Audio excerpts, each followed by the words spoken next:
Hey everyone, we're back for our recap. Alex from Alpha, we got Clint with us from Wrecking Ball. Got a great night of training in, and we are going to do a recap of some of the movements we did this week. We spent all week getting off the bottom side, and there's probably not a more important fundamental movement in Jiu-Jitsu that we have to get good at. At low levels of Jiu-Jitsu, you spend so much time stuck on your back, you have to be good at getting out of it.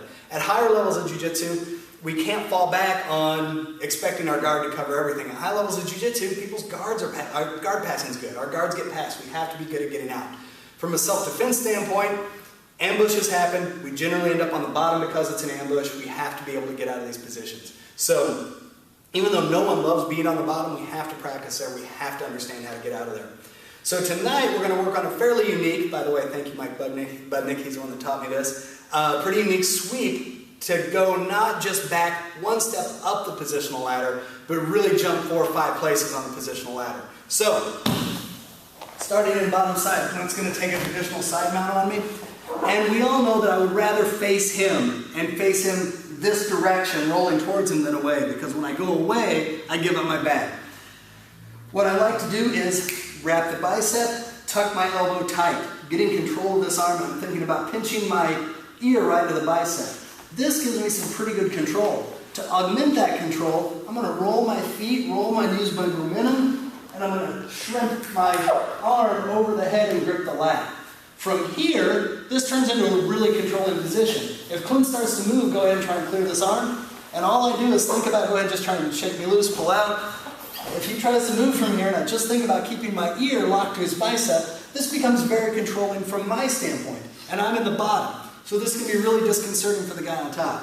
From here, we're going to utilize one of the things that almost every jiu-jitsu player after a while will get used to. We're going to start to recompose our guard. I'm going to plant my feet, I'm going to strip my hips away, and I'm going to drive my bottom knee in. Everyone who's done jiu-jitsu for any amount of time will understand that this is bad, that I'm starting to recompose a guard. Almost everyone is going to try and come around this knee. As they come around, look at where he puts the bulk of his body weight. It's right over this arm that's trapped. He's still got good base here, here, and here, but by moving north-south, he actually puts himself right over this arm, or puts most of his weight on this arm, where he doesn't have good base. So from here, I'm going to go flat to my back, I'm going to bridge, and now it's important that I hit this 1 o'clock position, right off my, in this case, left ear. If I try and roll him straight across and muscle, he can still base here. If I try and push him down, he can base. If I try and go to the 2 o'clock position, he bases. But if I have good position, I've driven him to a good north-south position, and now I come directly to my 1 o'clock, I bridge, I look to my 1, I let my legs go, and I sweep directly to a side mount. And from here, I'm really in a good offensive position, either on the far arm or with the controlling arm under the head to start looking for my north-south choke.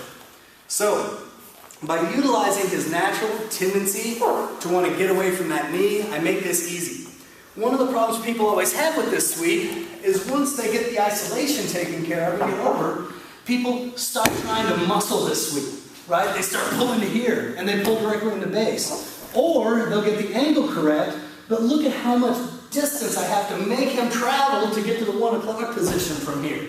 That's a long time for things to go wrong. But if I use his natural ability, or his natural tendency to want to get away from this knee, he steps in to the sweep and goes directly to that position where there's no base.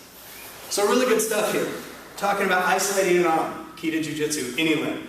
We're talking about locking ourselves to the opponent, utilizing one movement to make him do the work, and then we just hit the right angle and everything should happen real smooth.